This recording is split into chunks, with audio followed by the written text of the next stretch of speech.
Jerry Grymek. I am the Executive Vice President, Managing Director of LMA Communications, and we manage destinations within Canada for the Florida Keys and Key West, Philadelphia, and Dominica. What does food mean to you? Oh, food is life. Food connects us. Food makes us whole. Food makes us experience new things. Food is comfort.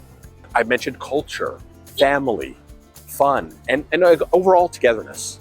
You'll have something traditional that you haven't had in a while, and it'll bring back this flood of memories.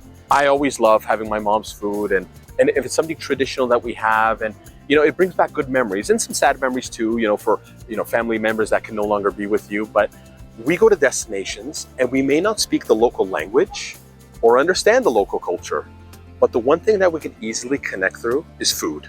And you just see the expression in your faces that you're enjoying it, and that sort of culturally brings us together as well.